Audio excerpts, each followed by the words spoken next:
Hello all of you, welcome back to my channel. मैं आज आप लोगों के लिए लेकर आ चुकी हूँ एक कलेक्टिव रीडिंग जिसका टॉपिक रहने वाला है कि आप दोनों का मिलन कब और कैसे होगा। आप और आपके पर्सन, आपके पार्टनर, आपके लव इंटरेस्ट जो भी हैं, अगर उनके साथ आप एक सेपरेशन में हो या नो कांटेक्ट में हो या कहीं ना कहीं आप लोगों का ब्रेकअप हो गया है या किसी तरह से भी आप लोग दूर हो गए हो, तो यहाँ पर हम जानने की कोशिश करेंगे कि आप लोगों का मिलन कब और कैसे होगा। ओके, ये रीडिंग जनरल है, सभी ज़ोडिएक साइंस के लिए है, हर उम्र के व्यक्ति के लिए है, टाइमलेस है। आप जब भी इस वीडियो तक पहुंचेंगे, जब भी इस वीडियो को देख रहे हैं, यह तभी आपके साथ रेजोनेट करेगा, फिर चाहे आप इस वीडियो तक कितनी भी समय बाद क्यों ना पहुंचे हों।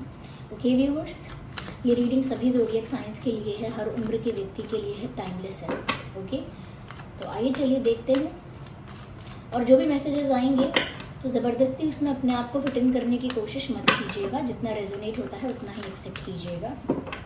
आइए देखते हैं कि आपका मिलन कब और कैसे होगा। So here we have our first card, 10 of swords, the empress and king of queen of pentacles. No, I need one card. Well, Two of Swords. I can see swords here. Now, ये cards slip हो रहे हैं, मुझे फिर से shuffle करना है। Okay, beautiful, sun card आ गया। चलिए, at the end of the day ये जो सन कार्ड आया है उससे पूरी बात संभल गई है और कहीं ना कहीं रीडिंग बहुत पॉजिटिव नोट पर आ गई। चलिए, तो बताते हैं आपको कि आपका यूनियन कब और कैसे होगा। पहली बात तो ये, क्या होगा, यूनियन होगा या नहीं। तो यस व्यूअर्स, यूनियन होगा। इतनी अच्छी बात मैंने आपको पहले बता दी जिससे कि सारी एंग्जाइटी ख़त्म हो जाए। एंग्शियस है अगर आप कि होगा नहीं होगा, क्या बात होगी, लेकिन there are chances. Okay, chances यहाँ पर है, यूनियन होने की पॉसिबिलिटी है यहाँ पे। यस, सबसे पहली चीज़ व्यूअर्स, मुझे यहाँ पर काफ़ी सारे स्वॉर्ड्स नज़र आ रहे हैं, जिसकी वजह से मुझे यहाँ पर ऐसा लगता है कि जिस पर्सन के लिए भी आप ये रीडिंग देख रहे हैं, कहीं ना कहीं मुझे ऐसा लगता है कि ये पर्सन भी बहुत पेनफुल सिचुएशन में है। ऐसा नहीं है कि आप यहाँ दुखी हैं तो वो वहाँ खुश हैं।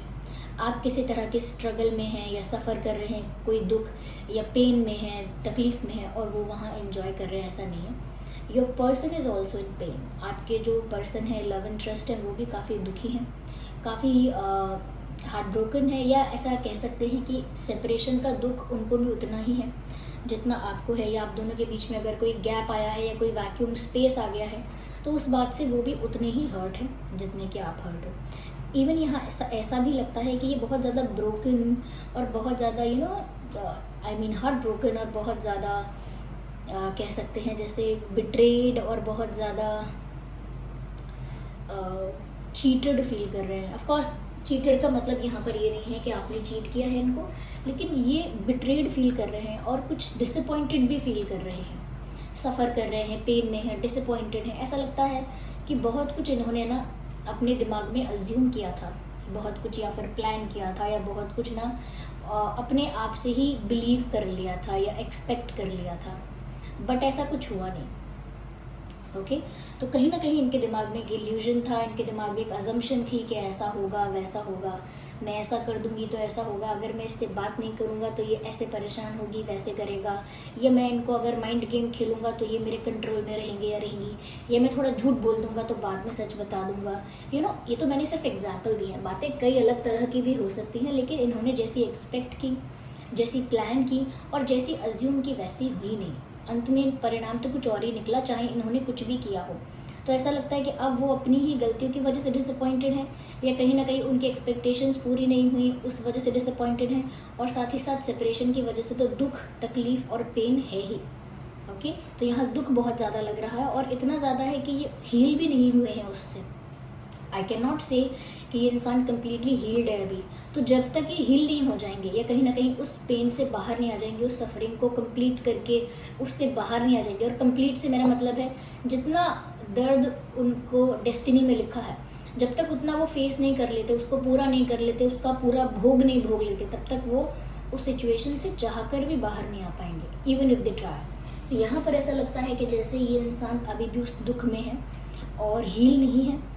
लेकिन ऐसा लगता है व्यूअर्स, जब वो आपकी ओर देखते हैं या आपके बारे में सोचते हैं या आपका सोशल मीडिया स्टॉक करते हैं, वॉट एवर दे डू, ऐसा लगता है कि आप ऐसी एनर्जी में नहीं हो। आप बहुत हार्ट ब्रोकन, बहुत पेनफुल, बहुत सफ़र करने वाली एनर्जी में नहीं हो सकता है कि आप भी दुखी हो, लेकिन जिस पर्सपेक्टिव से ये आपको देख रहे हैं, ये तो ऐसा ही सोच रहे हैं कि आप खुश हो, मस्त हो, एंजॉय कर रहे हो, and you are just being happy about your life. आप अपनी लाइफ के लिए खुश हो, सेल्फ लव कर रहे हो, अपने जीवन में सेटिस्फाइड हो, या कहीं ना कहीं उनको आप ज़्यादा अफेक्टेड या ज़्यादा बॉदर्ड या ज़्यादा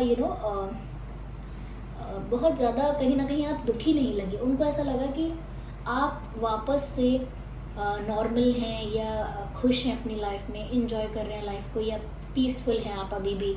पेन तो उनको महसूस हो रहा है, आप अपने कंफर्टेबल स्पेस में हैं, उनको ऐसा लग रहा है। हो सकता है ये भी उनके अजम्पशन हो, ओके, लेकिन वो आपको देखकर ऐसा ही सोच रहे हैं, you are happy in your space. इसीलिए वो चाह भी रहे हैं कि वो आपको वापस पाने की कोशिश करें, तो भी वो ज़्यादा कुछ नहीं कर रहे हैं, क्योंकि उनको लग रहा है कि आपको फ़र्क ही नहीं पड़ता, यू डोंट इवन केयर। हो सकता है व्यूअर्स आपको फ़र्क पड़ता है, लेकिन आप बस प्रिटेंड करते हो, ऐसा दिखाते हो कि आपको कोई फ़र्क नहीं पड़ता, क्योंकि आपको भी ना वल्नरेबल दिखना, वीक दिखना, ये बहुत ज़्यादा सताया हुआ, पीड़ित और ऐसा दिखना आपको अच्छा नहीं लगता है। आपको भी अपने कॉन्फिडेंस में, अपने सेल्फ रिस्पेक्ट में ऑपरेट करना पसंद है। तो फिर चाहे अंदर से आपको भी दुख हो रहा हो, आप भी फिर ऐसा ही शो करते हो कि आप भी अपनी लाइफ में अच्छे हो, खुश हो, और आपको अफेक्ट नहीं करती हैं चीज़ें, आप भी ऐसा प्रिटेंड करते हो, विच इज़ फाइन, क्योंकि आपके पर्सन की ना थोड़ी आदत यहाँ पर लग रही है फॉर ग्रांटेड लेने की। अब ये इस डिसीजन के बीच में फंसे हुए हैं कि ये अभी स्टेप लें, कोई एक्शन लें या फिर वेट करें। They are stuck in between.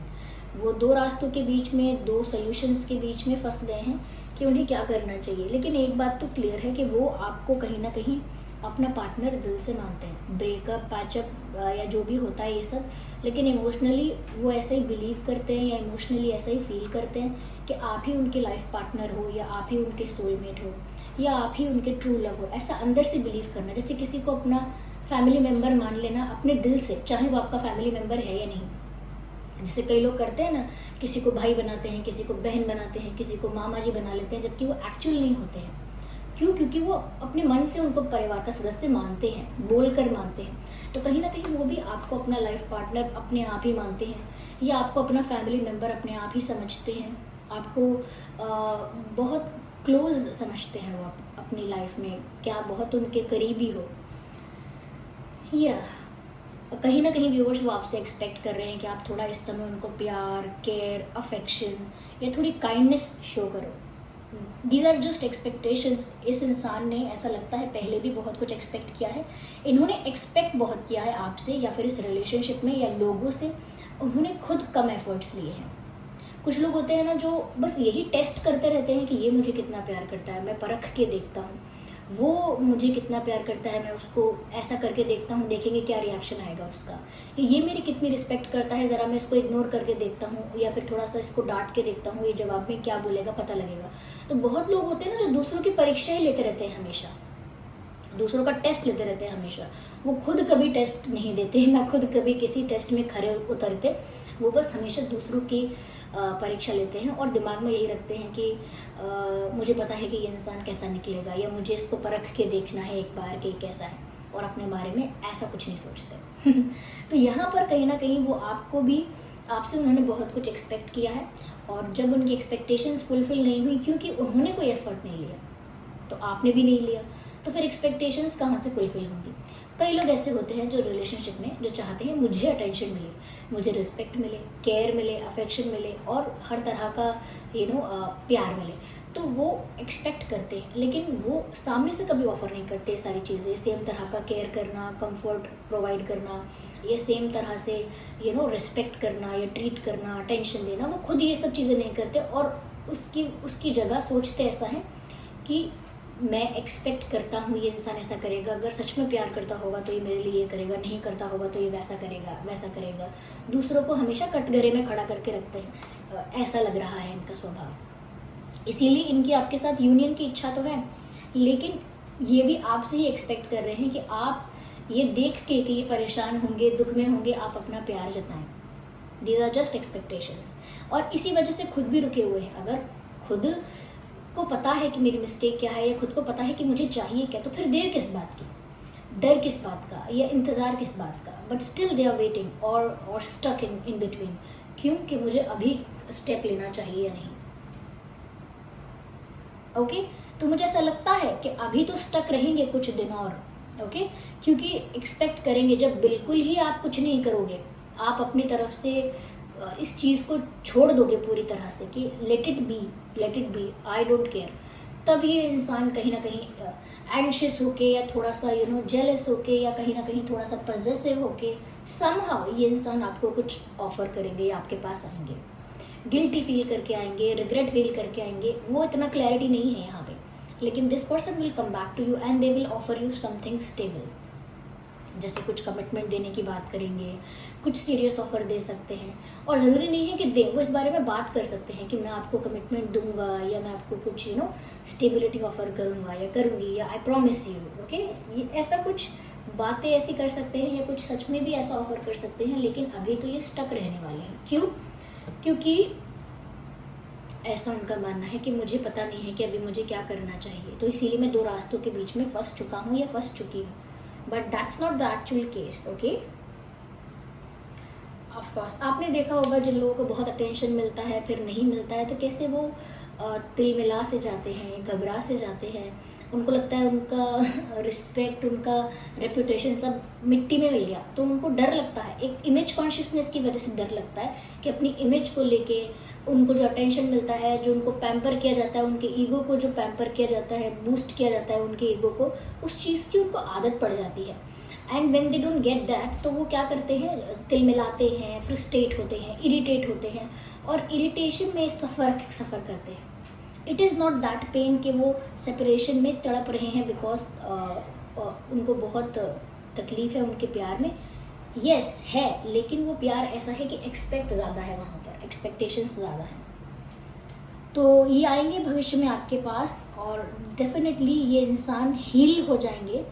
और हील से मेरा मतलब है यहाँ पर कि तब इनके दिमाग से ये सब कचरा निकल जाएगा कि ईगो, मेरी इमेज, मेरा रेपुटेशन, या फिर एक्सपेक्टेशन, या मेरी इच्छाएं, मेरी विश पूरी करो, मेरी डिमांड्स पूरी करो, या कहीं ना कहीं मेरा ईगो सेटिस्फाइड करो। फिर ये सब उनके दिमाग से निकल जाएगा। कहीं ना कहीं एक ठहराव, एक शांति जब आ जाएगी, तब वो आपके पास आके आपको कुछ ऑफर कर पाएंगे, और इसमें लगेगा time. They are still stuck.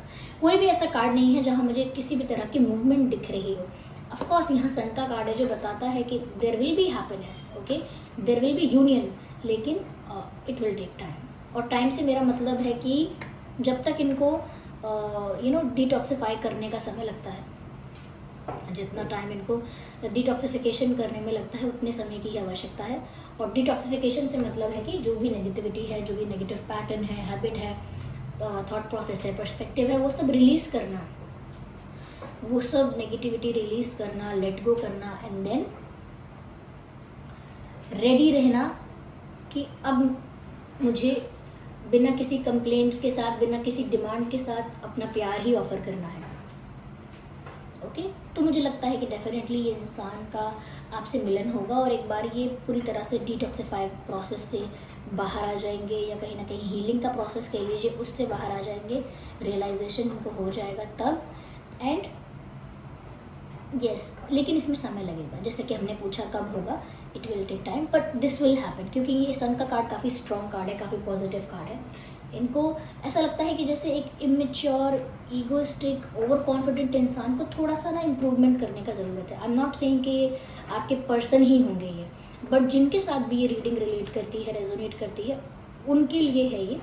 Of course आप सभी के पर्सन को मैं ये नहीं कह रही कि इमेच्योर है या ओवर कॉन्फिडेंट है, what ever it is, but जिसके साथ भी ये रीडिंग रिलेट कर रही है, ये उसके लिए है। ओके या यहाँ पर कुछ इंपॉर्टेंट डेट्स या नंबर्स हो सकते हैं 10, 20, 30, 3, 13, 23, 2, 12, 22, 1, 11, 21, 31 एंड 9, 19, 29। ये कुछ डेट्स हो सकते हैं, ये नंबर्स हो सकते हैं जो रेलिवेंट और इम्पॉर्टेंट हैं।